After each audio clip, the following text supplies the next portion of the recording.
முடிஞ்ச அளவுக்கு இந்த V3 இந்த மாதிரி BS6 வண்டி ஏதாச்சும் வாங்குனீங்கன்னா புதுசாக அந்த ஸ்போர்ட்ஸ் மாடலில் நல்லா மெயின்டைன் பண்ணுங்க. மெயின்டைன் பண்ண முடியலன்னா வண்டியே வாங்காதீங்க. கடைசியில் உங்கள் வண்டி இந்த நிலைமைக்கு தாங்க ஆகும். அதனால் முடிஞ்ச அளவுக்கு பார்த்தீங்கன்னா எல்லாரும் வண்டியை விரட்டி ஓட்டாதீங்க. முடிஞ்ச அளவுக்கு அந்த விவியை காட்டி ஓட்டுறதை நிறுத்துங்க பாய்ஸ். ஏன்னா அது விவியை காட்டி ஓட்டினீங்கனாலே உங்கள் வண்டி முண்டையாகி கடைசியில் இப்படி எலும்பு கூடு மாதிரி ஒர்க் ஷாப்பில் நிற்க வேண்டியதான். நம்ம சுதியோட பாட்டெல்லாம் பாருங்கள், இங்கே இருக்கு.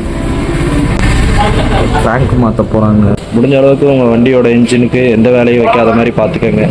அப்படி இல்லைன்னா இந்த நிலமை தாங்க.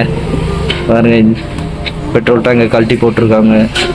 இது வந்து சிலிண்டர் கிட்டு உள்ளே இருக்கிறது டேங்க்கெல்லாம் மாற்றி அப்புறம் பார்த்தீங்கன்னா மறுபடியும் கம்பேக் கொடுக்க போகிறான் நம்ம ஜுபி.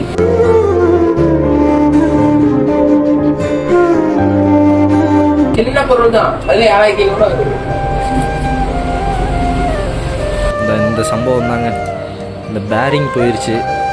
நம்ம ஜுபியோட இன்ஜினை பாருங்கள் எப்படி பிரித்து வச்சுருக்காங்கன்னு. வேறு லெவலில் வேலை ஒரு வழியாக ஒரு 60% முடிஞ்சுன்னு நினைக்கிறேன். கொஞ்சம்தான் இருக்குது. இதை எடுத்து நாளைக்கு நம்ம வண்டியில் மாட்டிட்டாங்கன்னா அவ்வளோதான். அதுக்கப்புறம் நம்ம வண்டி எந்த ப்ராப்ளமும் இருக்காதுன்னு நினைக்கிறேன். இருக்கலன்னா சந்தோஷம்தான். மறுபடியெல்லாம் இப்போ செலவு வச்சுச்சுன்னா இப்போ பார்க்கறதுக்கு தான் முடியாது. அந்த அளவுக்கு ஸ்ட்ரென்த் இல்லை நம்மக்கிட்ட.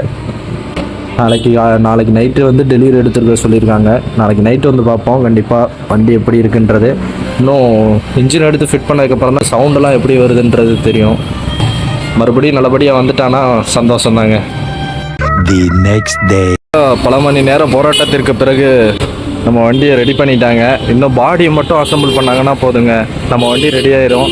பாருங்கள், இன்ஜின்லாம் பயங்கரமாக எல்லாம் ரெடி பண்ணி வச்சுட்டாங்க.